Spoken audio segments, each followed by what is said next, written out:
On the morning of September 12, 2025, the West Wing of the White House was humming with its usual energy, staffers shuffling papers, aides preparing for another day of meetings, and the president reviewing his schedule. But that sense of routine was shattered in an instant by devastating news that would ripple through the highest levels of American power. President Trump, deep in the midst of a policy discussion, was suddenly interrupted. Senior aides burst into the room, their faces drained of color, urgency, and fear in their voices. The room fell quiet as they delivered the message. Something terrible had happened. The news was almost impossible to comprehend. Charlie Kirk, the energetic and controversial leader of Turning Point USA, had been shot and killed. The television screens in the West Wing flickered with breaking news banners, and the Turning Point USA logo appeared alongside images of shocked, grieving supporters. President Trump sat in stunned silence, his hand pressed to his face as he tried to process the loss. Kirk was more than just a political ally. He was a protégé, someone Trump had mentored and championed. The weight of the tragedy was written across the president's face. "What do you mean, dead?" Trump asked, his voice trembling with disbelief. The question hung in the air, echoing the confusion and shock that gripped everyone in the room. For a moment, time seemed to stand still. The West Wing, usually alive with the sounds of ringing phones and hurried footsteps, fell eerily silent. Staffers paused in the hallways, whispering in hushed tones, struggling to absorb the reality of what had just happened. The corridors, once bustling, now felt heavy with grief. For Trump and his inner circle, Kirk's death wasn't just a political blow, it was a deeply personal tragedy. Aides gathered in private offices, some consoling each other, others simply staring in disbelief. The loss was felt not just in terms of strategy, but in the hearts of those who had worked closely with Kirk. The news from Utah Valley University, where Kirk was killed, seemed surreal. How could such violence strike at the heart of their movement, in a place meant for debate and ideas? Police cordoned off the campus, and news crews gathered outside, broadcasting the tragedy to a stunned nation. In an instant, the president's focus shifted. The day's carefully planned agenda was forgotten, papers left scattered and unattended on his desk. Every thought now centered on the crisis at hand and the uncertainty that lay ahead. The loss reverberated through the administration, leaving a sense of vulnerability and grief. Officials who had worked with Kirk felt the impact personally, and the mood throughout the West Wing was somber and reflective. As the American flag was lowered to half-mast, the shockwaves of Kirk's death began to spread through the halls of power. The nation watched, waiting to see how its leaders would respond to a tragedy that had shaken the very core of the White House. In the aftermath, a heavy silence settled over the White House. Staffers, many inspired by Kirk, moved through the halls in disbelief. The usual energy was replaced by quiet grief and anger at the senseless violence. Chief of Staff Susie Wiles called Kirk part of this family. And it wasn't just rhetoric. Kirk's presence had been constant, his influence deep. For young conservatives, he was a mentor and a symbol of hope. His death felt like an attack on their generation, leaving them shaken and adrift. The administration was forced to confront the fragility of life and the reality of political violence. The somber mood would linger, a reminder of what had been lost. Charlie Kirk was more than an ally. He was family to the Trump White House. His presence was felt in every corner of the administration, from the Oval Office to the campaign trail.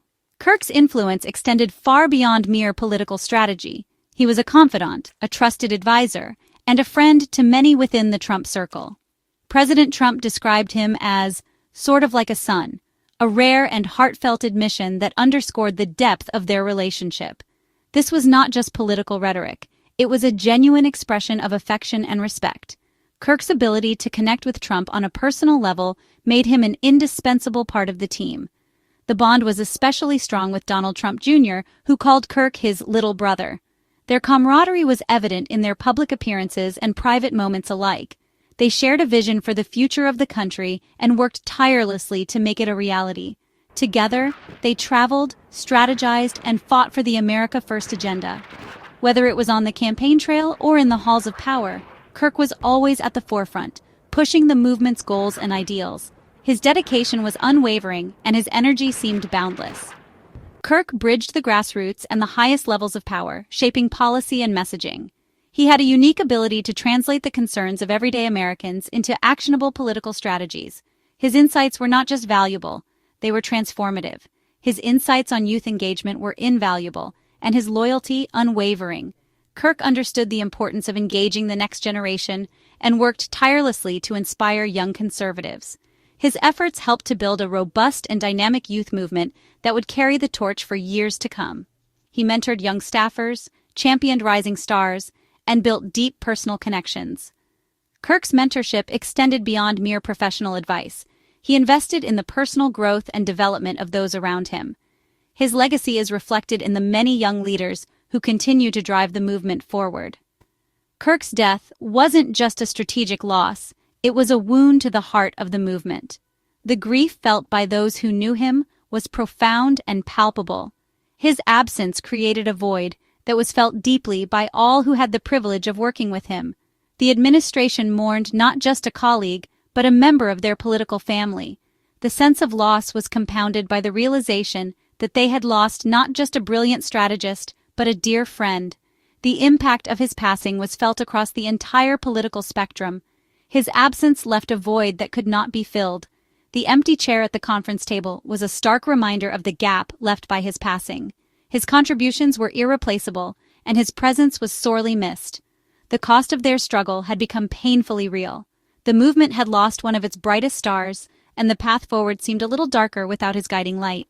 Yet, his legacy lived on in the hearts and minds of those he inspired, a testament to the enduring impact of his life's work. Kirk's legacy is Turning Point USA, a force that transformed conservative youth activism.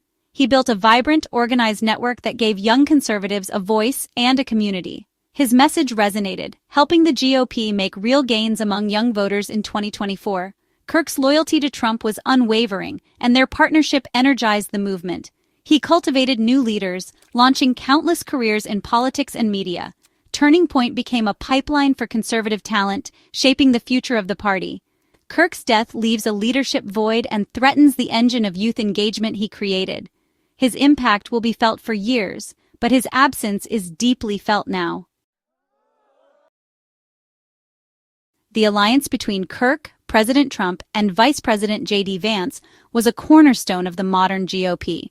Kirk championed Vance early, using his platform to boost Vance's Senate campaign and connect him with Trump's inner circle.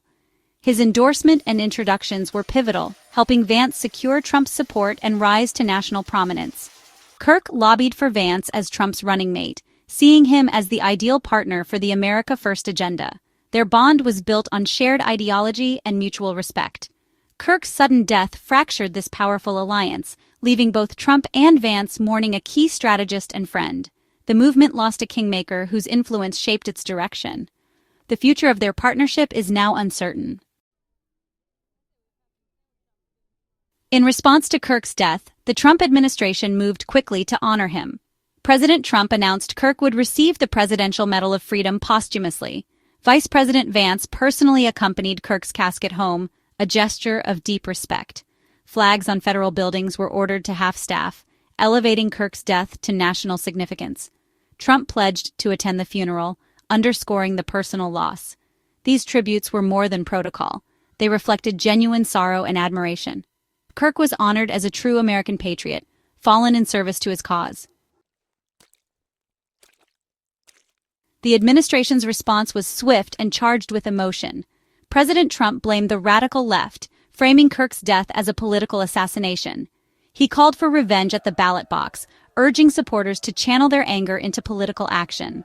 At the same time, he cautioned against violence, seeking to harness outrage without inciting unrest. The tragedy became a rallying cry, intensifying the culture war and deepening national divisions. Critics accused Trump of politicizing the tragedy, while supporters saw it as proof of their movement's persecution. The event fueled controversy and hardened the lines between left and right. For the administration, Kirk's murder was both a personal loss and a call to arms. Kirk's murder reopened wounds from the 2024 assassination attempt on President Trump. That near tragedy in Butler, Pennsylvania, had already shaken the administration's sense of security. Kirk's death reinforced the feeling that they were under siege, targeted not just politically but physically. The sense of vulnerability was palpable. It could have been any of us. The administration's response was shaped by this trauma, fueling a siege mentality and a hardened resolve. The tragedy confirmed their fears of escalating political violence. Grief turned to determination as the White House vowed to fight back. The loss galvanized the movement, making the threat feel more immediate than ever. Charlie Kirk's death left a void that cannot be filled. His sudden departure has sent shockwaves through the conservative movement, leaving many to wonder how they will move forward without his guiding presence. He was a force multiplier, a trusted ally, and the architect of a conservative youth revolution.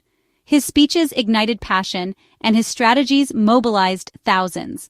Kirk's ability to connect with young conservatives was unparalleled, making him a pivotal figure in shaping the future of the movement.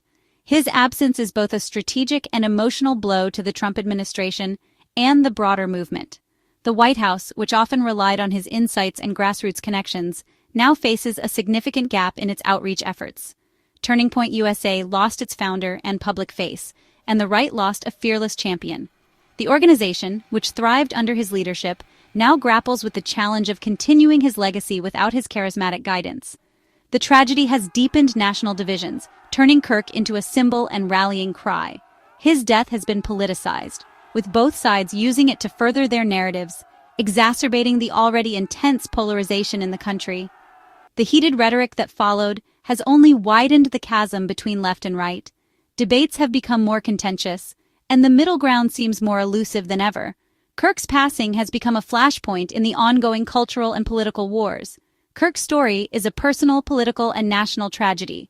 A young life cut short, a movement wounded, and a country further divided. His memorials have drawn crowds from across the nation, all mourning the loss of a leader who inspired so many. As the administration moves forward, they do so haunted by his absence. Meetings that once buzzed with his energy now feel incomplete, and his empty chair serves as a stark reminder of the void he left behind. For many, Kirk was the heart and soul of their cause, and now that heart is gone. His legacy, however, lives on in the countless individuals he inspired and the movement he helped build. The challenge now is to honor his memory by continuing the work he started, even in his absence.